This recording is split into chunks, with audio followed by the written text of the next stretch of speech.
بالله من الشيطان الرجيم. بسم الله الرحمن الرحيم. الحمد لله رب العالمين، والصلاة والسلام على سيد المرسلين حبيب قلوبنا وشفيع ذنوبنا وطبيب نفوسنا أبي القاسم محمد وعلى أهل بيته الطيبين الطاهرين المعصومين المنتجبين، ولعنة الله على أعدائهم أجمعين من الآن إلى قيام يوم الدين. Assalamu alaikum jami'an wa rahmatullahi wa barakatuh. En el nombre de Dios el clemente, el misericordioso, la paz de Dios sea con todos sus profetas, desde Adán hasta Muhammad salawatullah wa salamu alayhi wa sallam. Bueno, el tema que vamos a tocar hoy tiene que ver con la espiritualidad.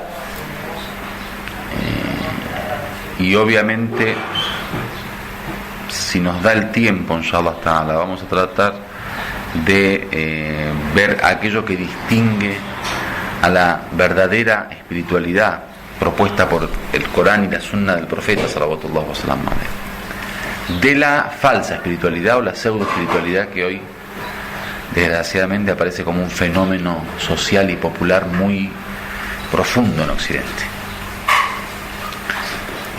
Después vamos a hablar un poco de los orígenes de ese movimiento y por qué se da esa fuerza espiritual en este nuevo siglo y por qué la gente persigue este tipo de movimientos.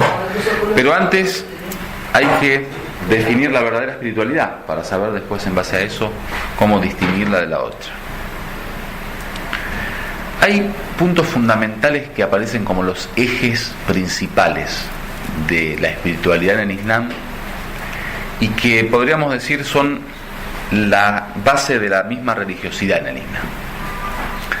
De tal modo que sin esos elementos y sin esos puntos y ejes fundamentales no existiría espiritualidad y no existiría Islam en realidad, porque nosotros creemos que la espiritualidad es un fenómeno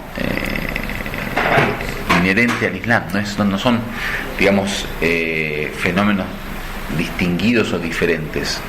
Esta cuestión de la división que aparece, por ejemplo, en la cultura judeocristiana del campo de lo sagrado y el campo de lo profano, el campo de lo espiritual y el campo de lo político, por ejemplo, eso en el Islam no existe.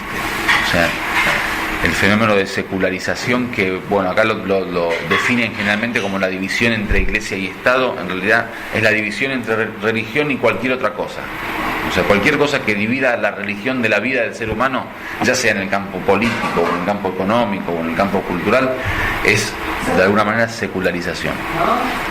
Ese fenómeno en el Islam no existe, ya que en el Islam todo es islámico en realidad, y todo es sagrado. O sea, no hay una línea que diga, bueno, de acá para allá esta dimensión de tu vida es sagrada y de acá para allá no es sagrada, porque eso sería, digamos, limitar al rol de la religión. En realidad esa historia de lo sagrado y lo profano y de lo religioso y no religioso es limitar el rol de Dios en la vida del hombre. Entonces, islámicamente hablando, se promueve obviamente un concepto de religión que tiene que abarcar todos los movimientos de la vida del hombre, todas las dimensiones, todas las esferas, y eso es lo sagrado. O sea, que el hombre viva según el designio de Dios, según la orden divina.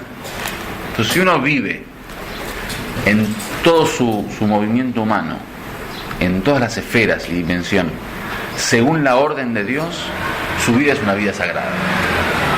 O sea, lo sagrado tiene que ver con que Dios se involucre en cada aspecto de nuestra vida. Entonces, si eso es el sentido de sacralidad en el Islam, la espiritualidad no es un fenómeno separado de lo cotidiano. Por eso nosotros estamos en desacuerdo con el hecho de formalizar un tiempo y un espacio para la espiritualidad, como ocurre en muchas religiones o en muchos mensajes divinos, o por lo menos que pretenden ser divinos, o en muchos movimientos espirituales. Nosotros no tenemos un tiempo y un espacio para la práctica religiosa. Todo tiempo y todo espacio es un tiempo y espacio religioso. Con respecto a la espiritualidad, hay ciertas cuestiones fundamentales que sin ellas no podemos hablar de espiritualidad. El primer concepto, que es el eje de la espiritualidad islámica y el fundamento del movimiento espiritual en el Islam, es Dios. O sea, es imposible en el Islam hablar de espiritualidad sin hablar de Dios. Y el eje fundamental a través del cual ronda todo el movimiento espiritual en el Islam es Dios. Por ejemplo, en la mística, cuando se habla del objeto de estudio en la ciencia de la mística, en la gnosis, en el irfán, que le llaman en árabe, se habla de Dios. O sea, el aref o el místico lo único que busca y desea es Dios. A diferencia del filósofo, que en filosofía el ser es el objeto de estudio, en la mística únicamente es Dios. Entonces, fuera de Dios no existe movimiento de espiritualidad. Con esto estamos cerrando la puerta a lo que va a venir después, la pseudo espiritualidad o la falsa espiritualidad, de que muchos movimientos desgraciadamente se llaman espirituales o místicos sin tener a Dios como objetivo. Entonces, hay religiones hoy en día que aparecen desde Oriente que no pretenden a Dios como el eje de su adoración o de su movimiento práctico. El budismo, por ejemplo, por lo menos el tibetano que promueve el Dalai Lama, especialmente en esta época, es una religión sin Dios. De hecho, el Dalai Lama hace esa división de que las religiones, algunas son, digamos, teocéntricas o divinas, en el sentido de que tienen su origen en Dios y el objetivo es Dios, y otras no. O sea, considera que la religión puede ser un concepto fuera del concepto de Dios. Entonces, el primer punto para poder reconocer la verdadera espiritualidad es que sí o sí tiene que estar inmerso en todo el movimiento espiritual Dios. Y una espiritualidad que no lleve al hombre hacia Dios no tiene, o sea, lo único que puede tener como espiritualidad es el nombre, porque fuera de eso, digamos, el comienzo del camino espiritual es Dios. Entonces eso es un tema fundamental.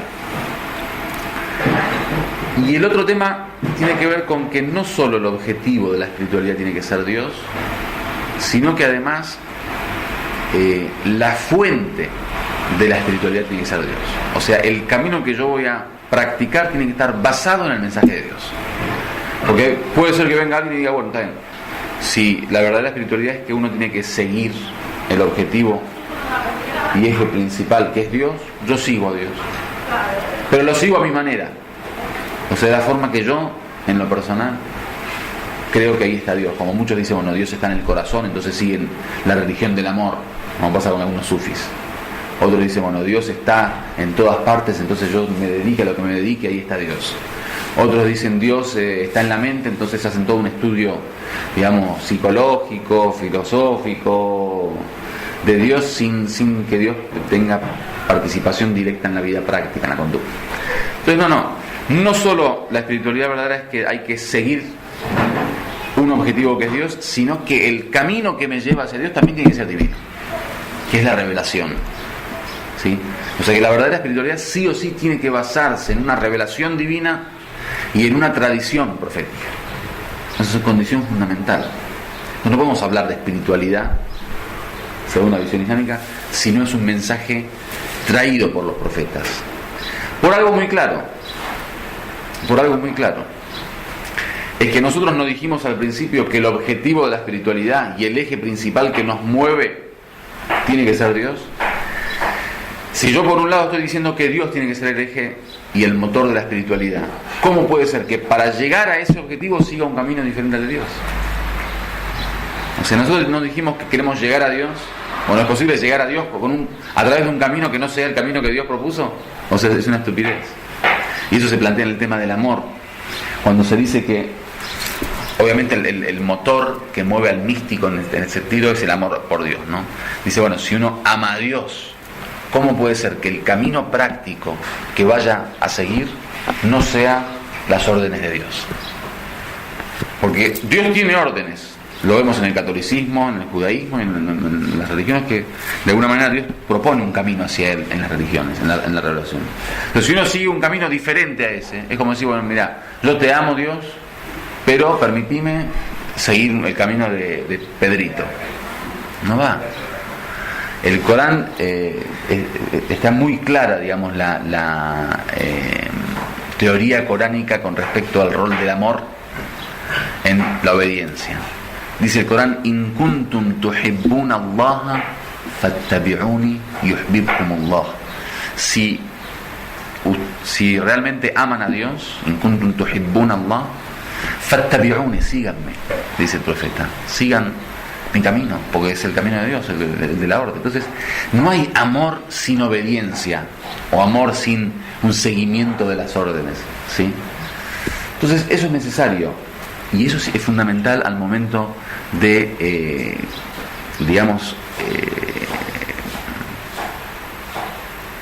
de contrarrestar la idea de amor cristiana que hoy aparece, como que sí, Jesús es todo amor, Dios es todo amor, y nosotros, nuestro corazón es todo amor hacia Dios y Jesús, pero en la práctica llevamos una vida totalmente lejana al modelo de Jesús. Nuestro problema más grande con el catolicismo que hoy se practica en Occidente no es un tema conceptual o teórico, es un tema práctico y de conducta. Todos amamos a Jesús y todos tenemos en Jesús el modelo de hombre perfecto y el hombre a seguir. El problema es quién lo sigue. Yo le digo ahora, usted ponga un musulmán y ponga un cristiano, a ver quién de los dos obedece más a Jesús. Ponga una mujer musulmana y una mujer cristiana, a ver cuál de las dos obedece más a María. Entonces el amor no está en palabras, el amor es la obediencia, o sea, el seguir el modelo. Eso es el amor, un amor que, o sea, yo te amo, Hassan, pero te contradigo en todo, hago todo lo que a vos no te gusta y te desobedezco en todo. Ah, puta, qué amor, o sea, gracias.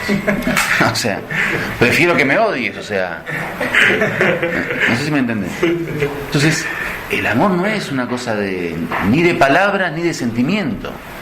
El amor es una realidad de seguir el camino que mi amado o mi enamorado desea,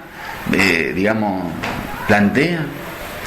Entonces, ahí también hay una gran confusión en la espiritualidad que se plantea en muchos lugares, especialmente en Occidente, donde el amor no se traduce en acción. No, el amor, Señor, es acción, eso es. Y algo interesante en el Islam, y especialmente en la escuela de Ahlul Bayt al-Salam, es el hincapié que se hace en amar al profeta y a Ahlul Bayt al-Salam.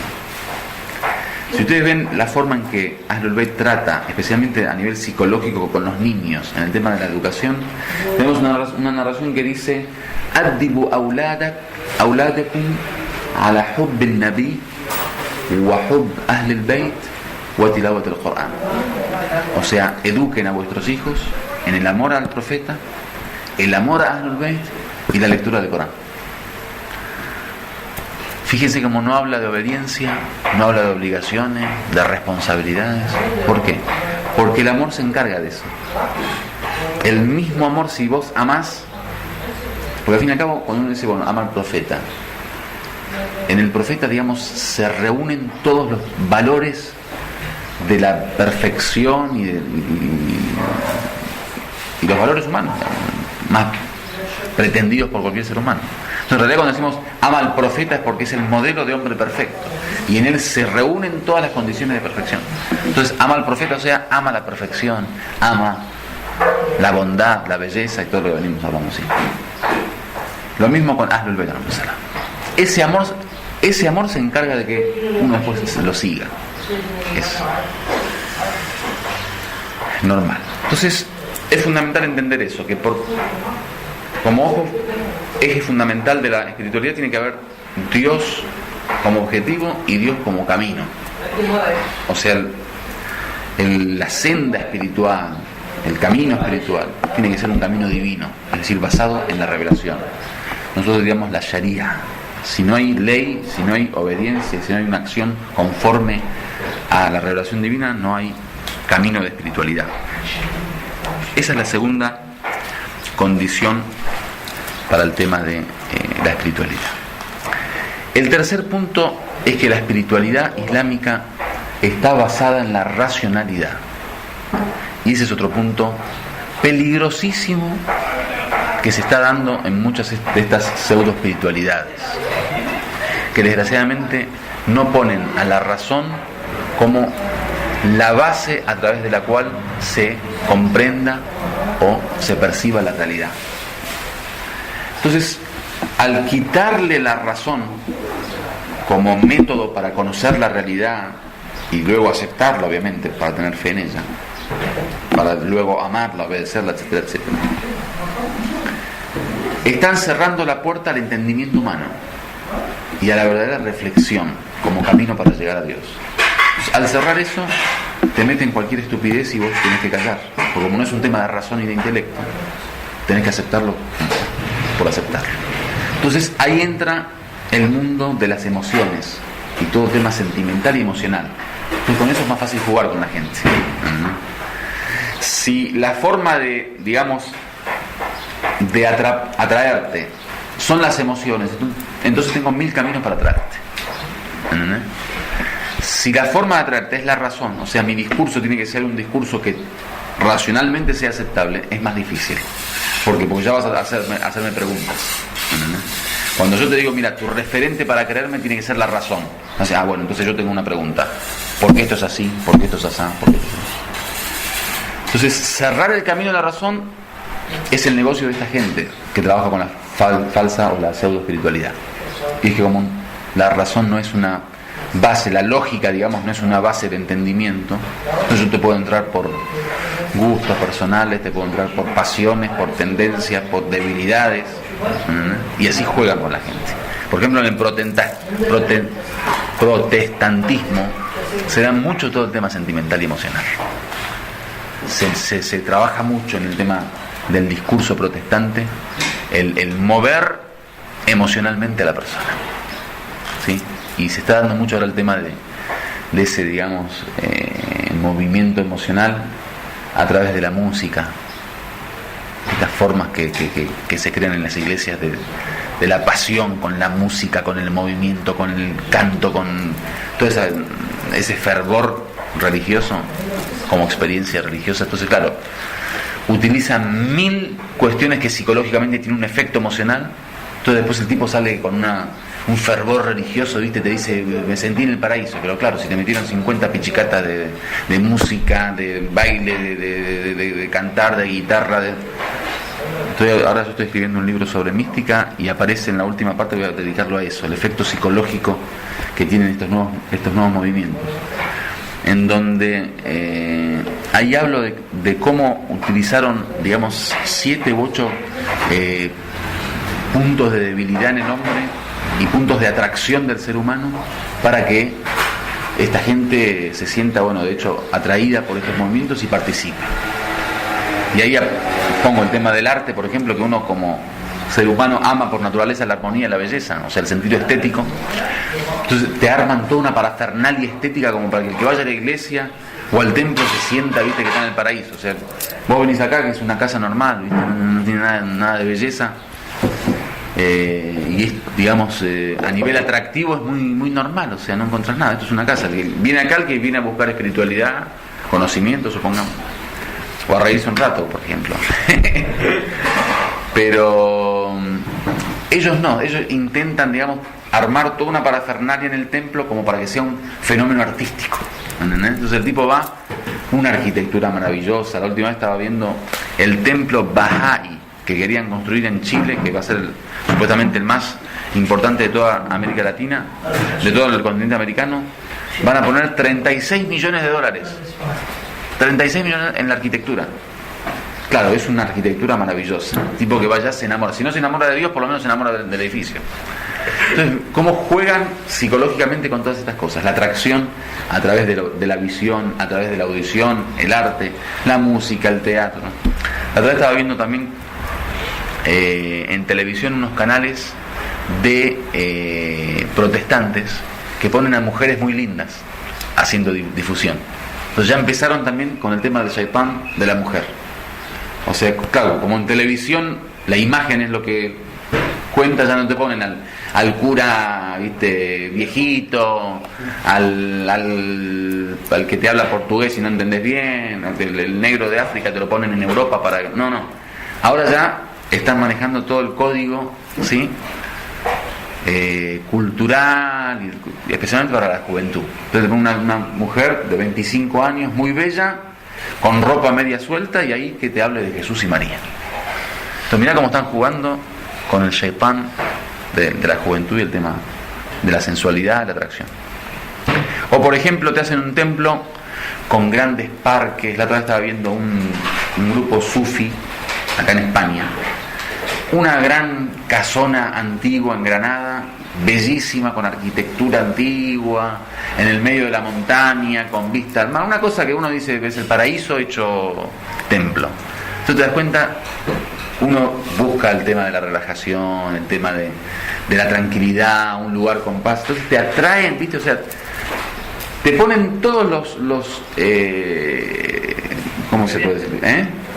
Sí, todos los alicientes posibles para atraerte de alguna forma. O sea, si no te traigo con la mujer, te traigo con la música. Si no con la música, con el parque. O sea, tú te das cuenta que es un trabajo psicológico muy fuerte. Bueno, entonces, islámicamente hablando, el tema racional es una base fundamental para el entendimiento de la realidad. La espiritualidad que no vaya de la mano de la racionalidad y del discurso lógico, digamos, y de la argumentación filosófica, es una espiritualidad que tenés que dudar. ¿Por qué? Porque ya no tenés un referente o un criterio para establecer lo verdadero de lo falso. O sea, una espiritualidad lejos de la racionalidad es una espiritualidad que tiene lugar a todo. ¿Entendés? Por eso nuestra discusión, hasta con no es la falsa espiritualidad nada más, hasta con los mismos mensajes divinos, que no basan su fe en la racionalidad, es esa. Supongamos en el catolicismo, cuando el tema de la creencia en Dios o la fe en Dios no la basas en la racionalidad, Dios se transforma en tres: Padre, Hijo, Espíritu Santo.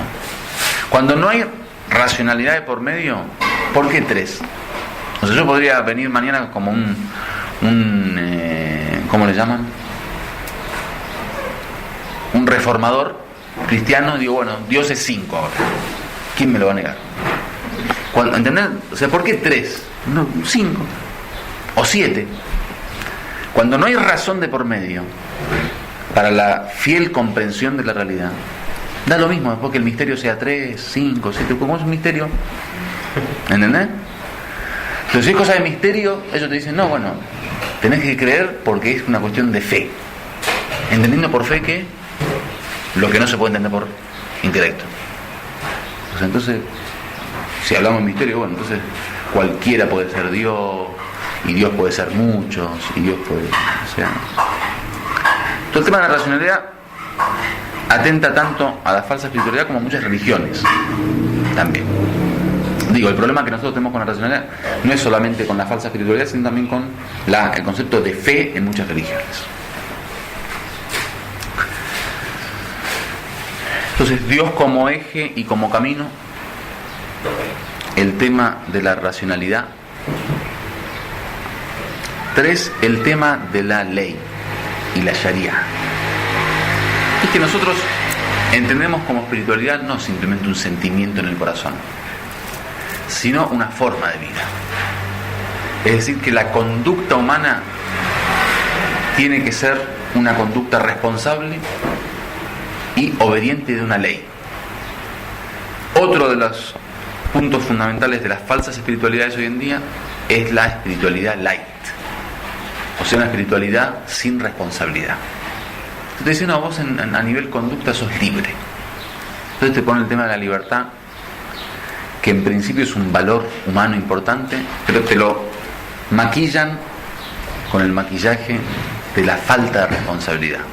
O sea, ser libre para ellos es ser libre de responsabilidad. O sea, no estás obligado a nada. Entonces es un nuevo atractivo. O sea, mira, gano la salvación sin rezar, sin ayunar, sin entrenar. Uno dice, la verdad que vale la pena, ¿no? Entonces la gente sigue ese tipo de espiritualidad. Entonces eso es fundamental, la espiritualidad que no está, digamos, guiada por una ley de una serie de obligaciones, sepan que es una espiritualidad falsa. Es uno de los distintivos para poder comprobar la verdadera espiritualidad de la falsa. Esos son los 4 o digamos 5 puntos fundamentales. Después hay una serie de cuestiones que tienen que ver ya con estos fenómenos de la pseudo espiritualidad o la espiritualidad del New Age o la espiritualidad moderna, que también hablan de fenómenos bastante peligrosos. Por ejemplo, el tema de seguir al líder, seguir al gurú, seguir al maestro, en el sufismo al qutub o al sheikh o al murshid. Esa cuestión de la imagen del maestro como el hombre a seguir, eso es una cuestión muy muy de shaitán, o sea, un tema satánico. La espiritualidad verdadera tiene como modelo únicamente al hombre perfecto, que está representado en el profeta y después del profeta en los imágenes. Fuera de eso no existe, digamos, modelo de hombre a seguir. Ellos desgraciadamente crearon ahora una serie de movimientos en donde cualquiera puede llegar a ser hombre perfecto, en donde es muy fácil llegar a ser pastor, por ejemplo el tema de los protestantes, o gurú, o líder, o qutub, o lo que sea, y sobreestimaron el rol del sheikh, o del líder, o del guía.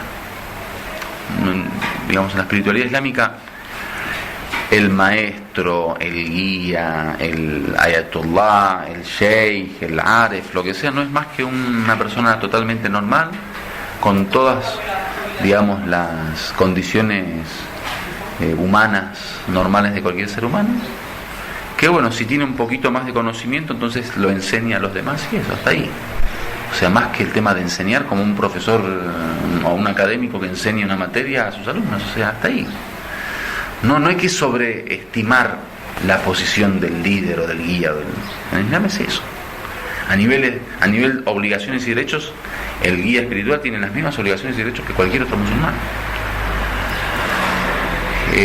Se lo ha idealizado tanto en estos movimientos que hasta se lo ha inmaculizado.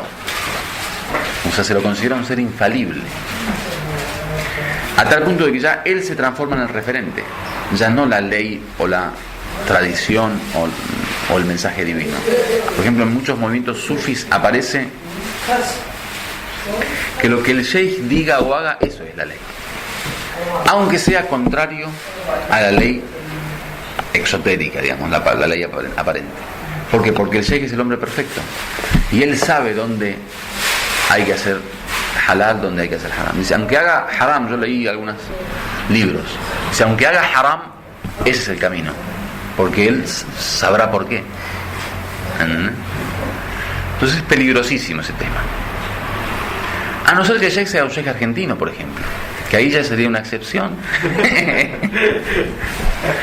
por otras consideraciones. Bueno, esos son los rasgos fundamentales de la verdadera espiritualidad. Obviamente hay muchos más, pero los dejo para que lo lean en el libro, inshallah, que voy a hacer. Y obviamente comprendiendo eso nos damos cuenta cuáles son los rasgos de la falsa espiritualidad, teniendo en cuenta el tema de que Dios es el eje, el camino, la racionalidad, la ley, el guía que es el profeta, ¿no? Teniendo en cuenta eso, ya sabemos que toda espiritualidad que venga con un nuevo modelo de espiritualidad es una falsa espiritualidad, y no solo no nos acerca al camino verdadero de la espiritualidad, sino que nos aleja. Decía un místico que me parece que en las narraciones aparece,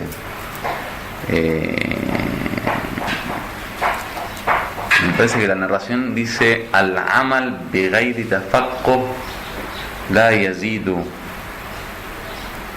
as-salik illa bu'da, me parece, no recuerdo, pero la cuestión es como que, digamos, actuar sin conocimiento, o sea, sin seguir la ley de Dios, etcétera, hay veces lo aleja más al